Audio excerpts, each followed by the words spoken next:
Tinkerbell is undeniably one of the most famous characters in the Magic Kingdom next to Mickey Mouse. But did you know how Tinkerbell became a major Disney icon? Some are probably gonna say that it's because of the movie where she's from, but in actuality, it's because of television. When Disney was developing the Disneyland show in the early 1950s, executives were worried that the show would be a major risk and that there would be a chance that it would fail. They also knew that the show needed a cartoon host, but they didn't want to use either Mickey Mouse or Donald Duck in fear that if this would fail, then it would leave a stain to their legacy. So in that case, who would they get instead? Their answer came when their latest animated movie at the time, Peter Pan, was released, and discovered that Tinkerbell was their answer. Not only because she was proven to be popular amongst audiences, but also because she was too new to have a legacy like Mickey Mouse. So if the series failed, then the risks would be minimal. However, the show turned out to be a tremendous hit. And since then, the company turned it into a tradition for Tinkerbell to use her pixie dust to start Disney shows, thus turning Tinkerbell into the Disney legend we know today.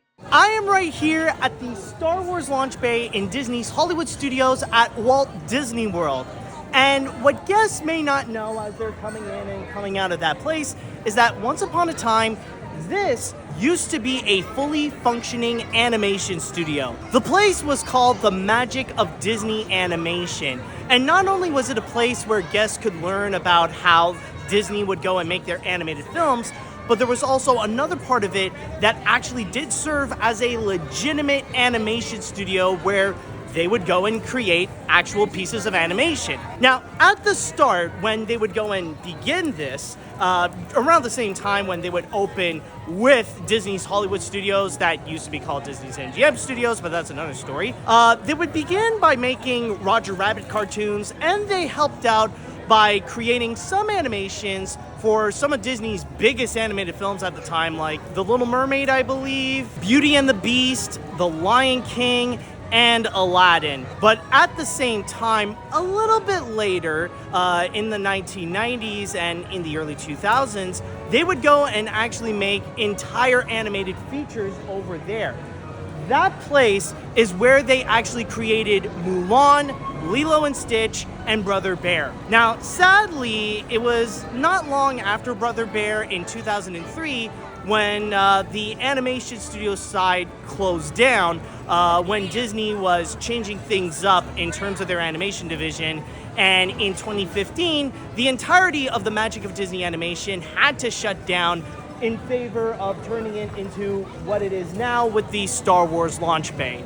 It's kind of funny to go and mention because considering that we are at Walt Disney World and this is a place where guests could come in and come out and meet up with Star Wars characters, it's funny that not many people know that what they are walking into is actually a significant piece of both Disney animation and animation history.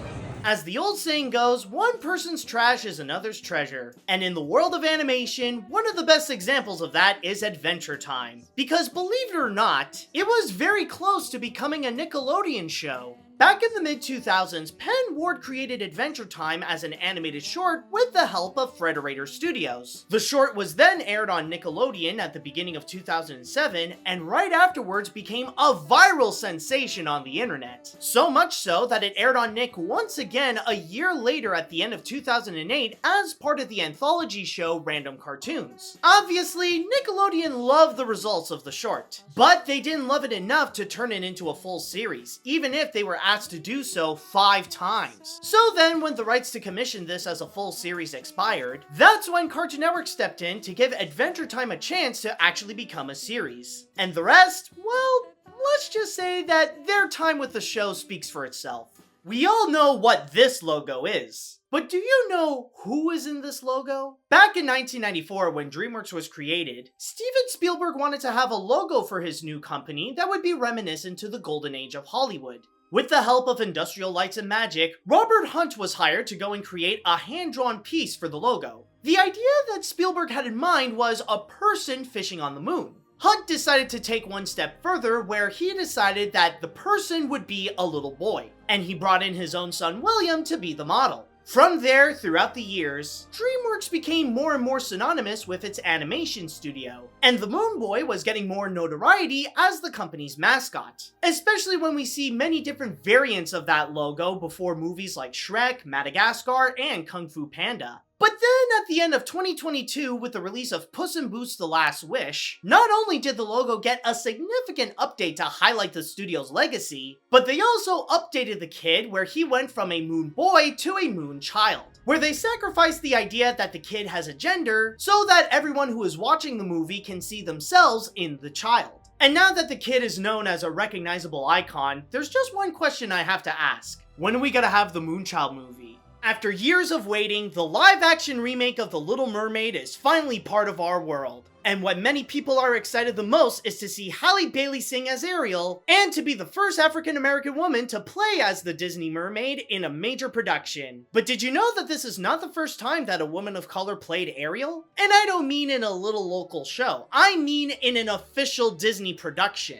There was the series Once Upon a Time where they had a Hispanic Ariel, played by Joanna Garcia Swisher. Then a few years later, there was the national tour of the Broadway show, to which they had an Asian Ariel, played by Diana Huey. And then for the 30th anniversary live television special, they had a Polynesian Ariel, played by the voice of Moana, Auli Cravalho. So if Ariel was already portrayed by different ethnicities, I don't see the problem with having a black Ariel. It's time to travel into different universes because one of the most anticipated sequels has been finally released. And even before it came out, Across the Spider-Verse has already broken a significant record. You see, the first movie, Into the Spider-Verse, held the record for the most amount of people working on an animated film with over 800 different artists and animators. Why do I bring this up? Because the record has been officially broken by its sequel. Yes, Across the Spider-Verse managed to top that by hiring over 1,000 animators to work on the movie. And they certainly need as much of those people as they can, especially when they're all developing 6 distinctly different universes and 240 individual characters, all in this one movie alone. So not only is the hype for this movie big, but so is the scale of the feature and the amount of resources that they needed to use. Miles better deliver big for Sony on this one because there's a lot more than just all the Spider-Mans that are on the line on this. We all know Bugs Bunny as one of the most popular cartoon characters in history, which by default makes Bugs the most popular gender-fluid trans cartoon character in history. Oh, you don't know about this? Well, you should, considering that it's canon.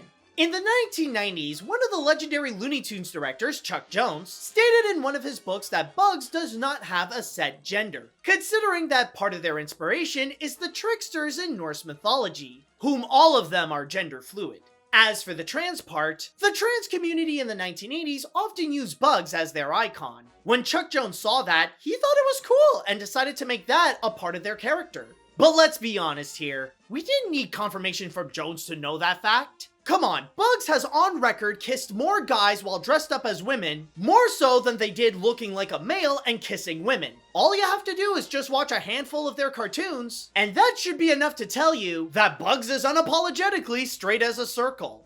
It's always an exciting time when Pixar releases a brand new animated feature, and in the case of Elemental, none could be more excited than director Peter Sohn, whom I can guarantee you have heard of before, and I'm not talking about his name. On top of being a Pixar veteran, Peter Sohn has occasionally been a voice actor for some of their movies. His first credit was being a mugger in The Incredibles, then his voice got massive recognition when he voiced Emile from Ratatouille, and from there he would also be the voice of Squishy from Monsters University, Forrest Woodbush from The Good Dinosaur, Sissio from Luca, and Socks from Lightyear.